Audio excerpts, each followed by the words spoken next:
सुना रहे हैं। क्या मैं उनसे बात कर पाऊंगा? क्या मैं उनसे इंटरव्यू ले पाऊंगा? मुझे कमेंट सेक्शन में जरूर से जरूर बताना। और आप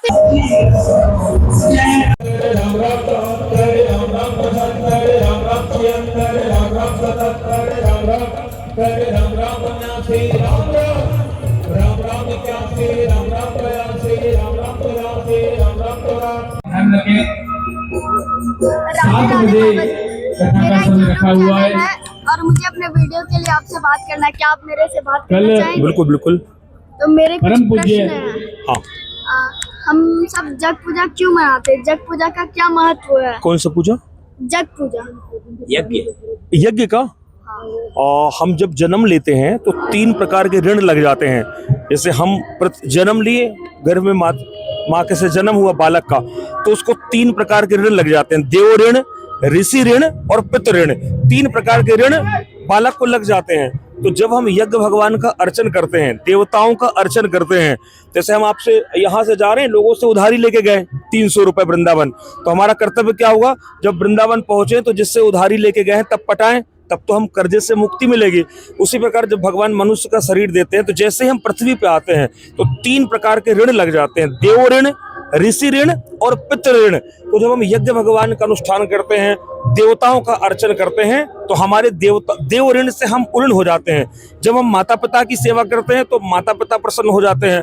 देव ऋण और ऋषि ऋण, जब हम इन ग्रंथों का स्वाध्याय करते हैं, रामायण का, भागवत का, तो हमारे जो व्यास जी जो ऋषि हैं वो प्रसन्न हो जाते हैं और उस ऋण से हमें छुटकारा मिल जाता है। तो देवताओं के ऋण से उऋण होने के लिए यज्ञ, कीर्तन, भागवत का अनुष्ठान किया जाता है।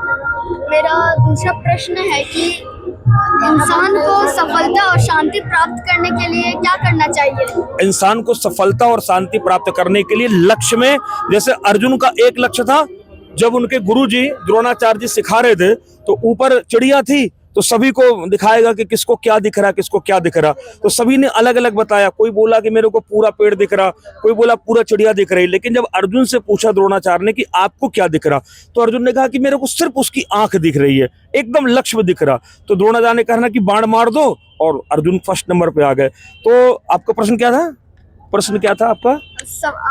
इंसान को सफलता और शांति किस प्रकार सफलता और शांति इस प्रकार मिल सकती है, जैसे हम कोई नया मोबाइल या कोई सामान लेते हैं ना, तो उसमें लिखा रहता है उसके यूज करने का तरीका क्या है। जैसे हमने प्रेस ले लिया, हीटर ले लिया, तो उसमें लिखा रहता है कि ऐसे ऐसे आपको यूज करना है।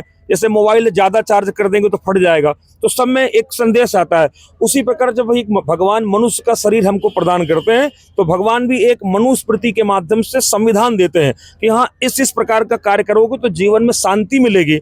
अगर भगवान के भजन में लगेंगे, माता पिता की सेवा करेंगे, सूर्य भगवान को अर्घ देंगे, तो हमारा जीवन भी सरल हो जाएगा और हमारा जो लक्ष्य है भगवान की प्राप्ति, उसमें हम आसानी से जा सकेंगे। लेकिन अगर हम उल्टा कार्य करें, मांस मदिरा का सेवन करें, गलत कार्य करें, 12 बजे सो के उठें और माता पिता का कहना, गुरुजी का कहना न माने, तो लक्ष्य से भी भटक जाएंगे और जीवन हमारा कठिन हो जाएगा। धन्यवाद बाबा जी, आपसे मिलकर हमें बहुत अच्छा लगा। तिलक लगाया करो लेकिन जैसे बहुत धन्यवाद। कैसा मिलकर कैसा लगा मेरे को जरूर से जरूर बताइएगा और कमेंट सेक्शन में सब राधे राधे लिख दीजिएगा।